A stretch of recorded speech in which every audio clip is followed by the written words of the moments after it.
Hello बच्चों, how are you. आज हम बात करेंगे अधिशोषण के प्रकार, टाइप्स ऑफ एडजॉर्प्शन। पिछली क्लास में हमने बात की थी एडजॉर्प्शन। एडजॉर्प्शन क्या होता है,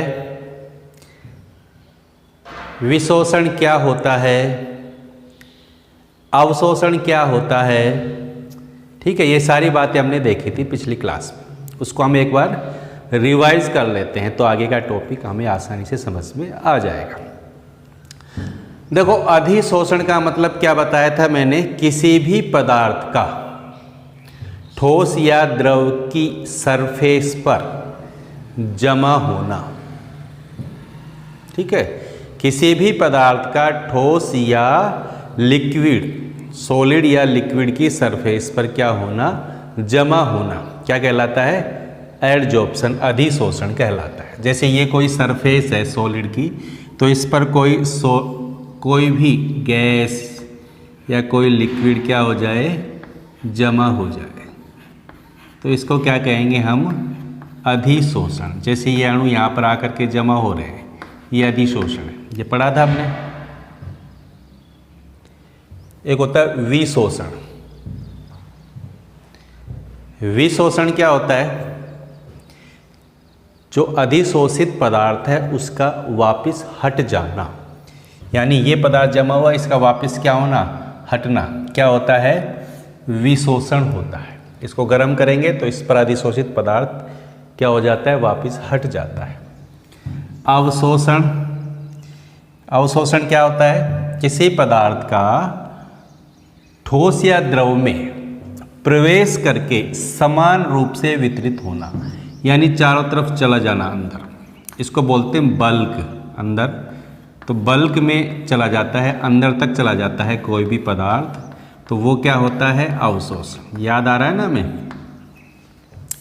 ठीक है, अधिशोषण के लिए हमने देखा था कि जब भी अधिशोषण होता है डेल्टा एच, यानी अधिशोषण की जो एंथैल्पी होती है वो नेगेटिव होती है। अधिशोषण की एंथैल्पी कैसी होती है, नेगेटिव होती है, ये ध्यान रखेंगे। और जब गैस का अधिशोषण होता है तो एंट्रोपी भी कैसी होगी, नेगेटिव होती है गैस के लिए। और हमने देखा कि जब अधिशोषण होता है तो डेल्टा जी का मान कैसा आता है, नेगेटिव आता है। इसके लिए हमने इक्वेशन देखी थी, कौन सी, डेल्टा जी बराबर delta H minus T delta S. इससे हमने देखा था डेल्टा जी का मान जो कैसा आया था, नेगेटिव आया था। ठीक, तो ये ध्यान रखेंगे, डेल्टा जी नेगेटिव होता है तभी अधिशोषण स्वतः होता है, स्पॉन्टेनियस होता है। लेकिन वो कब होता है, ताप कम होने पर। ठीक है, कम टेम्परेचर पर डेल्टा जी नेगेटिव होता है, मतलब अपने आप होता है अधिशोषण। ये सारी बातें हमने पिछले वीडियो में देखी थी। जिसने पिछला वीडियो नहीं देखा है वो उसे देखे और इन सब चीज़ों को समझे। ठीक, अब इससे आगे चलते हैं हम। अधिशोषण के दो प्रकार होते हैं। एक तो होता है भौतिक अधिशोषण। कौन सा होता है, भौतिक अधिशोषण। और दूसरा होता है रासायनिक अधिशोषण।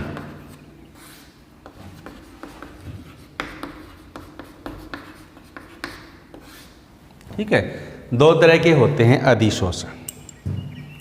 भौतिक अधिशोषण का मतलब फिजिकल एडजॉर्प्शन,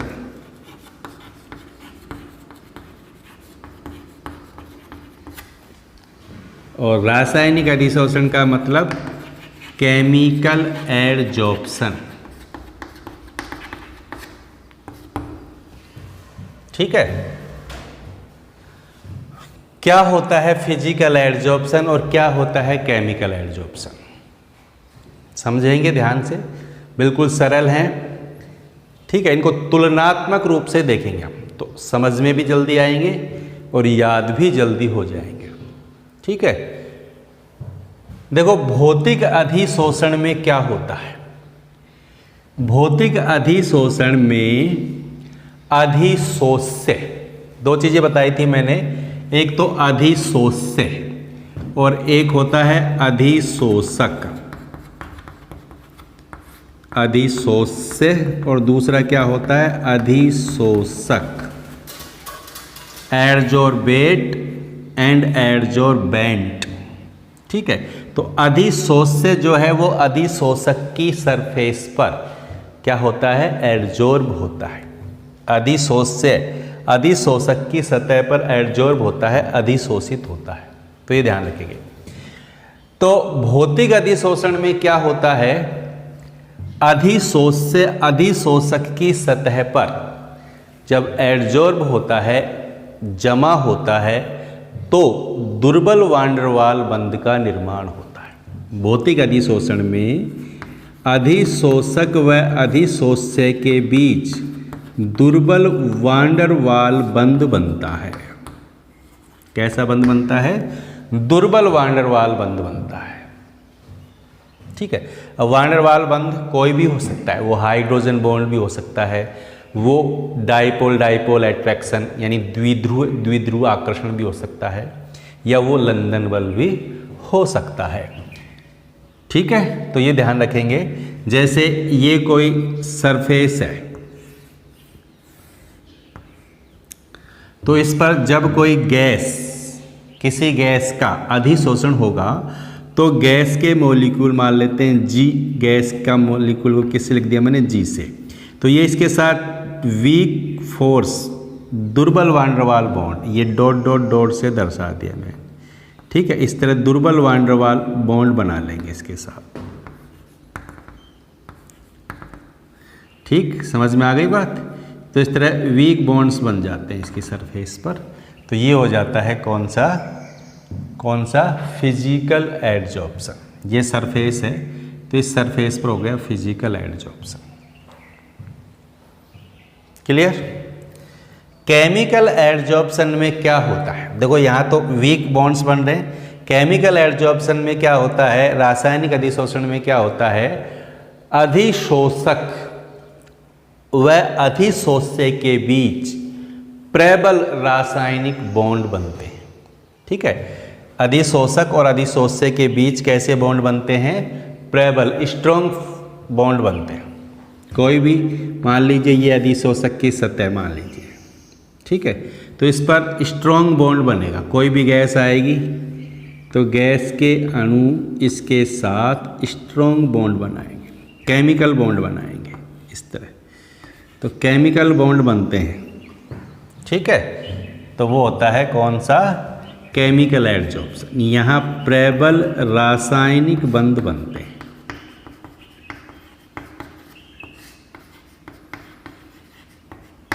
क्लियर। कैसे बंध बनते हैं, यहाँ पर प्रबल रासायनिक बंध बनते हैं। अब देखो ये जो फिजिकल एडजॉर्प्शन है, जैसे इसके हम सामान्य एग्जाम्पल देखें, जैसे मैं चौक से इस बोर्ड पर लिख रहा हूँ, तो ये एक कैसा एडजॉर्प्शन हो रहा है, फिजिकल एडजॉर्प्शन। चौक से मैं लिख रहा हूँ यहाँ पर, तो चौक इस बोर्ड की सरफेस पर क्या हो रहा है, अधिशोषित हो रहा है, जमा हो रहा है। इस तरह लिख रहे हैं हम, तो ये चौक का क्या हो रहा है, एक तरह से यहाँ पर एडजॉर्प्शन ही हो रहा है। तो ये फिजिकल एडजॉर्प्शन ही है, ठीक है। समझ में आ गई बात। जैसे हम पानी की बोतल को फ्रिज में से निकालो, ठंडे पानी की बोतल को, आप देखेंगे कि बोतल के बाहर बूंदें दिखाई देती हैं आपको जमा बाहरी सरफेस पर, तो वो फिजिकल एडजॉर्प्शन ही होता है वहाँ पर, ठीक है। कैसे एडजॉर्प्शन है, वो फिजिकल एडजॉर्प्शन है। समझ में आ गई बात। केमिकल एडजॉर्प्शन, जैसे किसी चारकोल की सरफेस पर, चारकोल जो है उसकी सरफेस पर, या टिन है, टिन की सरफेस पर ऑक्सीजन गैस, कौन सी गैस, ऑक्सीजन गैस अगर अधिशोषित होती है, एडजॉर्ब होती है,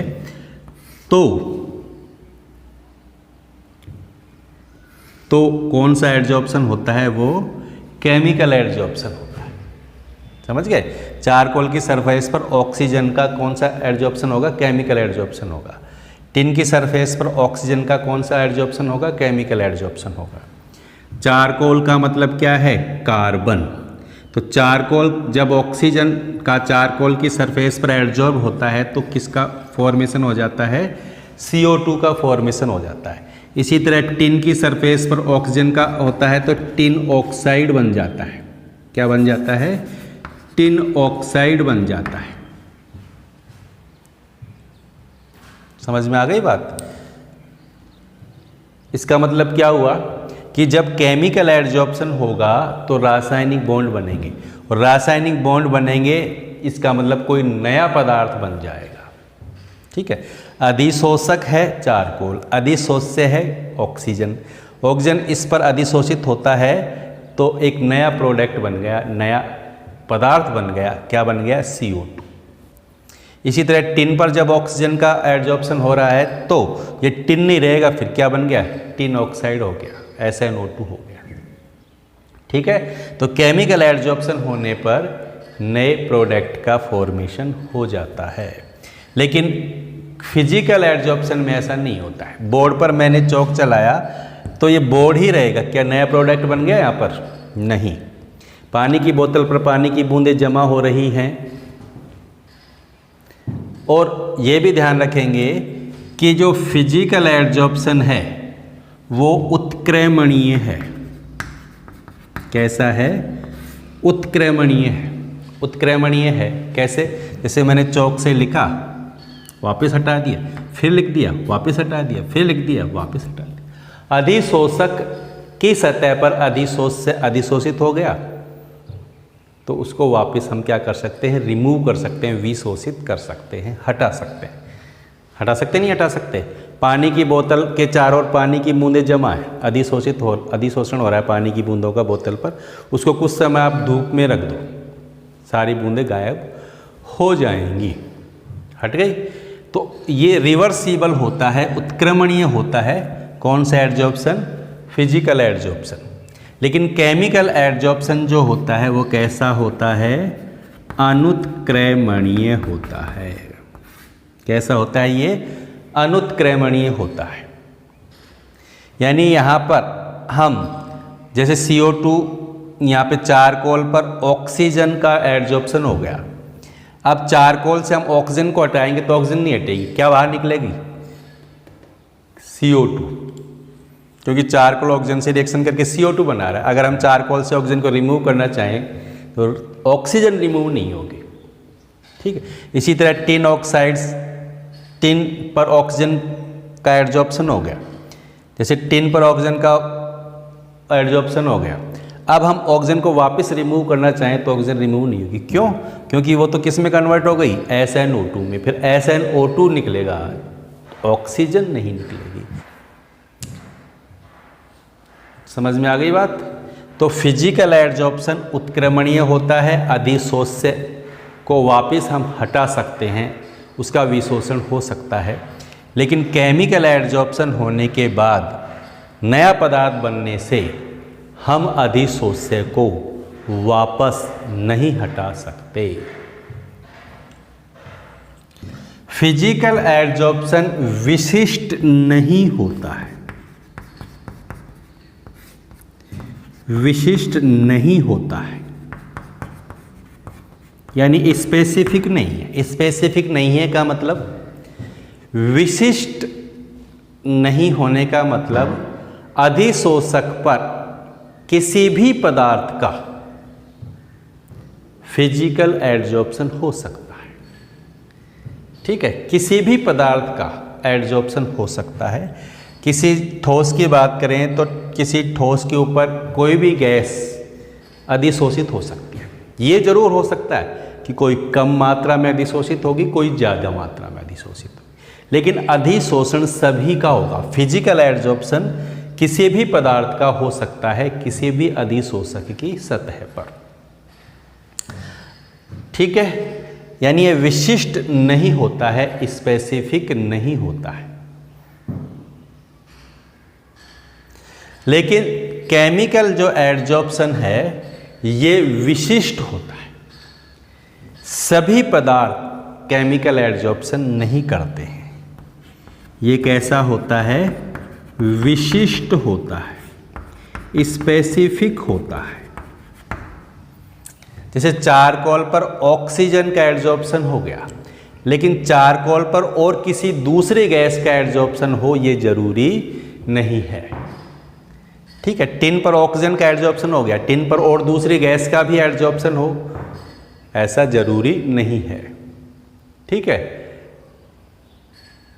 यानी केमिकल एडजॉर्प्शन तभी होगा जब अधिशोषक और अधिशोषक आपस में क्रिया करके कोई दूसरा उत्पाद बनाते हैं, कोई दूसरा पदार्थ बनाते हैं।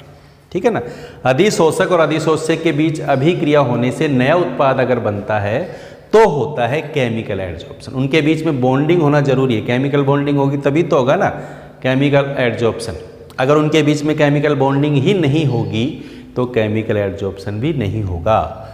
ठीक, तो केमिकल एडजॉर्प्शन वो ही पदार्थ करते हैं जो अधिशोषक के साथ क्रिया कर सकते हैं, क्रिया करके नया उत्पाद बना सकते हैं। फिजिकल एडजॉर्प्शन किसी का भी हो सकता है। ठीक है, इसको हम ऐसे भी समझ सकते हैं कि जैसे अपन किसी शादी पार्टी में खाना खाने जाते हैं, वहाँ पर बच्चे भी होते हैं, वहाँ पर बूढ़े लोग भी होते हैं। तो बच्चे लोग जो होते हैं वो विशिष्ट नहीं होते हैं। विशिष्ट नहीं मतलब वो हर चीज़ को खाने की कोशिश करते हैं। वो चपाती भी खाते हैं, वो मिठाई भी खाते हैं, वो चाउमीन भी खाते हैं, वो गोलगप्पे भी खाते हैं, वो टिकिया भी खाते हैं, वो जो भी चीज़ उनको मिल जाए सब खाते हैं वहाँ पर। तो वो स्पेसिफिक नहीं है किसी विशेष खाने के लिए, वो सभी को खा सकते हैं। ठीक है, तो जैसे फिजिकल एडजॉर्प्शन किसी का भी हो सकता है, उसी तरह बच्चे लोगों के लिए। और जो बड़े लोग होते हैं उनको देखो आप, वो सेलेक्टिव आइटम ही खाते हैं। वो रोटी लेते हैं, दाल लेते हैं, या फिर विशेष कोई सब्जी ले लेते हैं जो उनको मनपसंद है। यानी वो सेलेक्टिव होते हैं, सेलेक्टिव चीज़ों को खाते हैं। लेकिन बच्चे लोग सेलेक्टिव नहीं होते हैं। सेम वही बात यहाँ पर है। फिजिकल एडजॉर्प्शन जो है वो विशिष्ट नहीं है, वो बच्चों के समान, वो किसी का भी फिजिकल एडजॉर्प्शन कर सकता है, फिजिकल एडजॉर्प्शन हो सकता है। लेकिन केमिकल एडजॉर्प्शन वो सेलेक्टिव है, वो सबका नहीं होता है। ठीक है, नेक्स्ट, फिजिकल एडजॉर्प्शन के लिए जो अधिशोषण एंथैल्पी होती है, अधिशोषण एंथैल्पी कम होती है। वो कितनी होती है? अधिशोषण एंथैल्पी कम है, वो होती है 20 से 40 किलो जूल पर मोल। ठीक है, फिजिकल एडजॉर्प्शन के लिए जो अधिशोषण एंथैल्पी होती है वो कितनी होती है? 20 से 40 किलो जूल पर मोल। कम है। क्यों है कम? क्योंकि फिजिकल एडजॉर्प्शन में वीक बॉन्ड बनते हैं, वान डेर वाल बॉन्ड बनते हैं, इसलिए वहाँ पर एडजॉर्प्शन एंथैल्पी क्या होती है? कम होती है। केमिकल एडजॉर्प्शन में एडजॉर्प्शन जो एंथैल्पी है, अधिशोषण एंथैल्पी है, वो ज़्यादा होती है। वो होती है लगभग 80 से 240 किलो जूल प्रति मोल। 80 से 240 किलो जूल प्रति मोल, ज़्यादा है ना। ठीक है, क्यों है यहाँ पर ज़्यादा? क्योंकि यहाँ पर केमिकल बॉन्डिंग होती है, स्ट्रॉन्ग केमिकल बॉन्ड बनते हैं। ठीक है, इसलिए यहाँ पर ज़्यादा होती है अधिशोषण एंथैल्पी, ज़्यादा एनर्जी रिलीज होती है। देखो, अधिशोषण होने पर डेल्टा एच नेगेटिव है। डेल्टा एच नेगेटिव का मतलब एनर्जी क्या होती है? रिलीज होती है। तो यहाँ पर भी एनर्जी रिलीज होगी लेकिन कम, और यहाँ पर भी एनर्जी रिलीज होगी लेकिन ज़्यादा। ठीक, नेक्स्ट देखें, देखो फिजिकल एडजॉर्प्शन में मल्टीपल लेयर बन जाती है। फिजिकल एडजॉर्प्शन में मल्टीपल लेयर बनती है, यानी भौतिक अधिशोषण में बहुआण्विक परत बनती है या बन जाती है। कैसी परत बन सकती है? बहुआण्विक परत। कैसी परत बन सकती है? बहुआण्विक परत। ठीक है, बहुआण्विक परत बनने का मतलब जैसे ये है, इस पर एक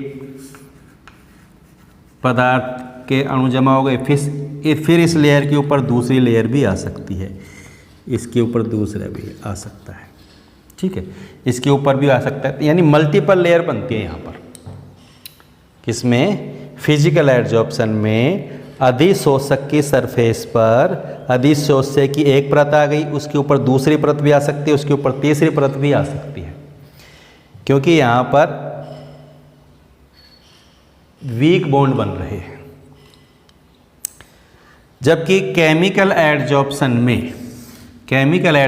में सिंगल लेयर ही बनती है, मोनो लेयर ही बनती है, एकल आणविक परत बनती है।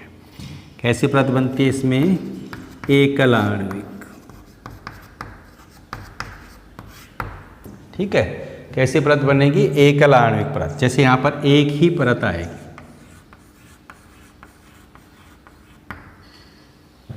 ठीक। फिजिकल में बहुआण्विक परत आती है, केमिकल में एकल आणविक परत आती है। क्यों? क्योंकि यहाँ केमिकल बॉन्ड बनेगा, तो ये इस सरफेस के साथ केमिकल बॉन्ड बनाएगा, ठीक है। तो इसके ऊपर फिर दूसरी परत आ जाएगी, तो वो इस सरफेस के टच कांटेक्ट में तो रहेगा नहीं, तो सरफेस के कांटेक्ट में नहीं रहेगा तो केमिकल बॉन्डिंग भी नहीं होगी, ठीक है। तो यहाँ पर सिंगल लेयर होती है, यहाँ पर मल्टीपल लेयर होती है फिजिकल एडजॉर्प्शन में। यहाँ तक समझ में आ गया सबको? कोई दिक्कत नहीं, ठीक है। पहला तो क्या? दुर्बल वान डेर वाल बॉन्ड बनते हैं, यहाँ पर प्रबल रासायनिक बॉन्ड बनते हैं। ये उत्क्रमणीय होता है, ये अनुत्क्रमणीय होता है, ये विशिष्ट नहीं होता है, ये विशिष्ट होता है। अधिशोषण एंथैल्पी क्या होती है? कम होती है। यहाँ अधिशोषण एंथैल्पी ज़्यादा होती है। इसमें बहुआण्विक परत बनती है, इसमें एकल आणविक परत बनती है। और देखते हैं हम आगे, इनको आप नोट कर सकते हैं अपनी नोटबुक में।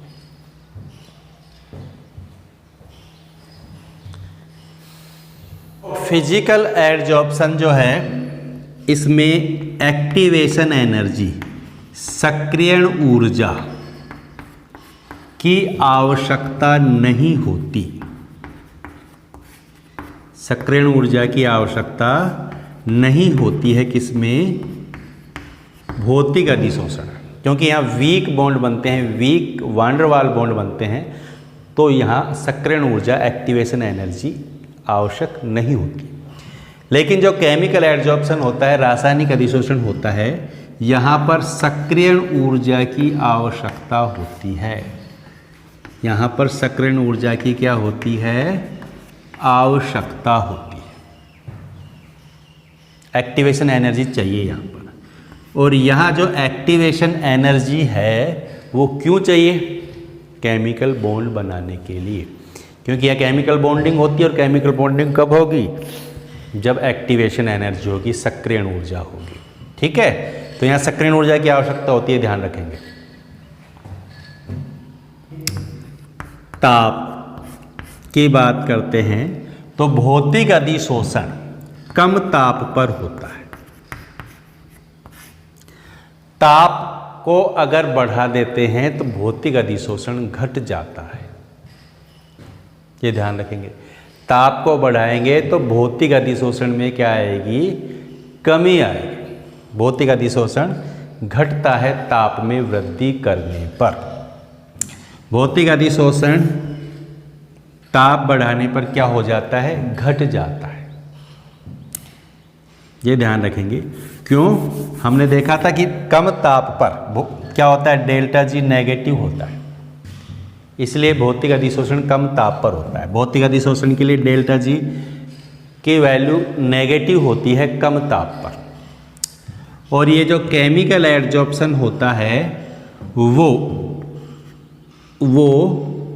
अधिक ताप बढ़ाने पर ज़्यादा बढ़ता है। ताप में वृद्धि करने पर इसमें वृद्धि होती है, ठीक है। केमिकल एडजॉर्प्शन में वृद्धि होगी ताप में वृद्धि करने पर, लेकिन शुरुआत तक ही। एक निश्चित ताप के बाद केमिकल एडजॉर्प्शन में भी कमी आने लग जाती है। देखो यहाँ हम ग्राफ खींचते हैं, x/m। x/m है यहाँ पर अधिशोषक के इकाई द्रव्यमान द्वारा अधिशोषित गैस की मात्रा। x/m क्या है? अधिशोषक के इकाई द्रव्यमान द्वारा अधिशोषित गैस की मात्रा है x/m। तो x/m और t के बीच में अगर ग्राफ खींचे, फिजिकल एडजॉर्प्शन की बात करें तो इस तरह का ग्राफ आएगा, यानी x/m घट रहा है टेम्परेचर को बढ़ाने पर, ठीक। लेकिन केमिकल एडजॉर्प्शन के लिए अगर हम ग्राफ खींचें, केमिकल एडजॉर्प्शन का ग्राफ खींचें x/m और t के बीच में, तो इस तरह का ग्राफ आता है, यानी x/m इंक्रीज हो रहा है टेम्परेचर को इंक्रीज करने पर, लेकिन एक निश्चित टेम्परेचर के बाद ये क्या होने लग जाता है? डिक्रीज होने लग जाता है। पहले तो क्या हो रहा है? इंक्रीज हो रहा है, इस टेम्परेचर तक तो क्या होगा? ये इंक्रीज हो रहा है, इस टेम्परेचर तक तो ये इंक्रीज हो रहा है, और उसके बाद में क्या होने लग जाता है? डिक्रीज होने लग जाता है। कौन? केमिकल एडजॉर्प्शन, रासायनिक अधिशोषण। क्लियर हो गई बात? तो फिजिकल एडजॉर्प्शन तो ताप बढ़ाने पर घटता है, लेकिन केमिकल एडजॉर्प्शन ताप में बढ़ाने पर पहले बढ़ता है एक निश्चित ताप तक, और उसके बाद में इसमें क्या आने लग जाती है? कमी आने लग जाती है। क्यों? क्योंकि केमिकल एडजॉर्प्शन में हमने देखा क्या चाहिए? एक्टिवेशन एनर्जी चाहिए। तो ताप में वृद्धि करने पर इसको क्या मिलती है? Activation energy. ताप बढ़ाते हैं तो एक्टिवेशन एनर्जी मिलती है, ठीक है। लेकिन फिर जब एक्टिवेशन एनर्जी मिलने के बाद जब एडजॉर्प्शन हो जाता है, तो उसके बाद में ताप बढ़ाते हैं तो अणुओं की गतिज ऊर्जा बढ़ती है, और अणुओं का फिर क्या होने लग जाता है? विशोषण होने लग जाता है, वापस हटने लग जाते हैं। एक ताप तक तो केमिकल बॉन्ड बनते हैं, लेकिन उस ताप के बाद जब एडजॉर्प्शन हो चुका होता है, फिर टेम्परेचर इंक्रीज होता है, तो फिर विशोषण होने लग जाता है, वापस हटने लग जाते हैं। इसीलिए केमिकल एडजॉर्प्शन एक निश्चित ताप तक बढ़ता है और उसके बाद में घटता है। ठीक है, समझ में आ गई बात? तो ये ध्यान रखेंगे, इसके बारे में और डिटेल से हम आगे देखेंगे। फिजिकल एडजॉर्प्शन ऐसी गैसों का होता है जिनका द्रवीकरण सरलता से हो जाता है, जिनका द्रवीकरण क्या हो जाए? सरलता से। ऐसी गैसें जिनका द्रवीकरण सरलता से हो जाता है, जिनका लिक्विफिकेशन सरलता से हो जाता है, उनका होता है फिजिकल एडजॉर्प्शन, ठीक है। और केमिकल एडजॉर्प्शन उन गैसों का होता है जो अधिशोषक के साथ रासायनिक बंध बनाती हैं, जो अधिशोषक के साथ क्या करती हैं? रासायनिक बंध बनाती हैं, उनका होता है कौन सा? Chemical adsorption. और जो गैसें आसानी से द्रवित हो जाती हैं, उनका हो जाता है फिजिकल एडजॉर्प्शन, ठीक है। तो द्रवीकरण, आसानी से द्रवित होने वाली गैसों का फिजिकल एडजॉर्प्शन सरलता से हो जाता है, आसानी से हो जाता है। और जो गैसें अधिशोषक के साथ बॉन्ड बनाती हैं, केमिकल बॉन्ड, उनका केमिकल एडजॉर्प्शन हो जाता है, ठीक है। तो ये हैं chemical adsorption and physical adsorption. समझ में आ गई होंगी बातें आपको? अब इनमें डिफरेंस, एक तरह से हमने इनको इसी तरह से देखा है, तो इनका डिफरेंस हमें पता होना चाहिए। केमिकल एडजॉर्प्शन और फिजिकल एडजॉर्प्शन में क्या डिफरेंस है, ये हमें याद होना चाहिए, एग्जाम में पूछा जाता है। तो मैं एक बार लिख देता हूँ फिजिकल और केमिकल एडजॉर्प्शन में डिफरेंस, ठीक है। जो हमने पढ़ा है उसी को डिफरेंस की फॉर्म में लिख देंगे अब हम। क्लियर हो गई बात? देखो,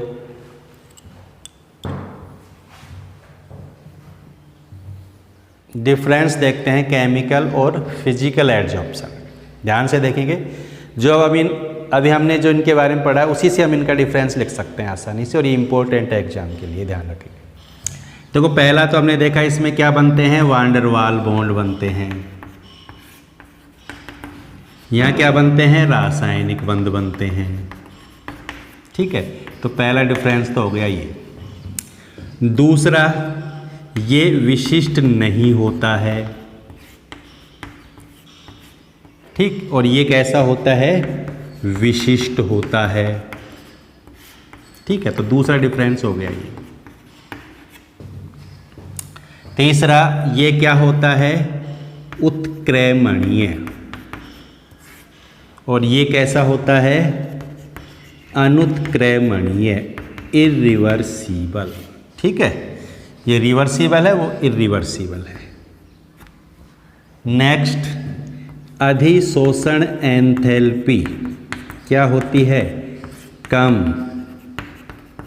अधिशोषण एंथैल्पी कम, और यहाँ अधिशोषण एंथैल्पी कैसी होती है? अधिक।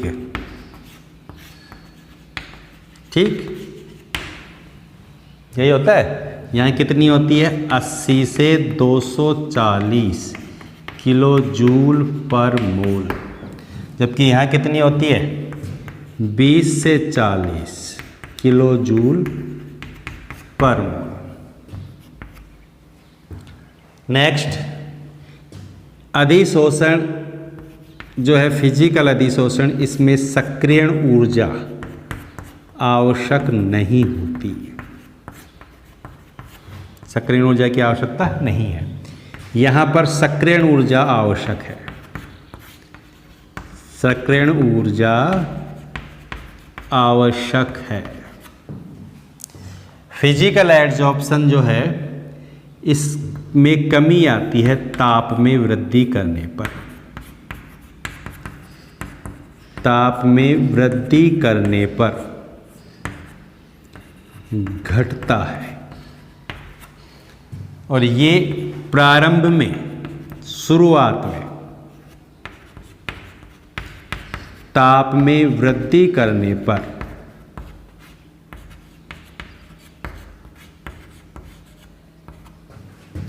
बढ़ता है। ठीक है, फिजिकल एड्सॉर्प्शन में मल्टीपल लेयर, बहुआण्विक परत बनती है। इसमें एकल आणविक परत बनती है, सिंगल लेयर बनती है। ठीक, द्रवीकरण होने वाली गैसें, जिनका द्रवीकरण हो जाता है, उनका कौन सा अधिशोषण हो जाता है? भौतिक अधिशोषण हो जाता है सरलता से। और जो अधिशोषक से क्या करती हैं? क्रिया। अधिशोषक से क्या करती हैं? क्रिया करती हैं, उनका हो जाता है केमिकल एड्सॉर्प्शन, रासायनिक अधिशोषण। ठीक है, तो ये मेन डिफरेंस हो गए भौतिक और रासायनिक अधिशोषण के बीच। क्लियर? दोबारा देखेंगे, यहाँ वान डेर वाल फोर्स बनता है या केमिकल फोर्स होता है। ये विशिष्ट नहीं होता है, ये विशिष्ट होता है। ये उत्क्रमणीय होता है, ये अनुत्क्रमणीय होता है। इसमें अधिशोषण एंथैल्पी कम होती है, इसमें अधिशोषण एंथैल्पी अधिक होती है। यहाँ सक्रियण ऊर्जा की आवश्यकता नहीं होती है, यहाँ सक्रियण ऊर्जा की आवश्यकता होती है। यहाँ ताप में वृद्धि करने पर घट जाता है। ये पहले ताप में, प्रारंभ में ताप बढ़ाने पर बढ़ता है, बाद में घट जाता है। यहाँ बहुआण्विक परत बनती है, यहाँ एकल आणविक परत बनती है। यहाँ द्रवीकरण जिन गैसों का हो जाता है उनका भौतिक अधिशोषण होता है, और जिनका द्रवीकरण सरलता से नहीं होता है, जो अधिशोषक के साथ रासायनिक क्रिया कर लेती हैं, उनका होता है रासायनिक अधिशोषण। ठीक,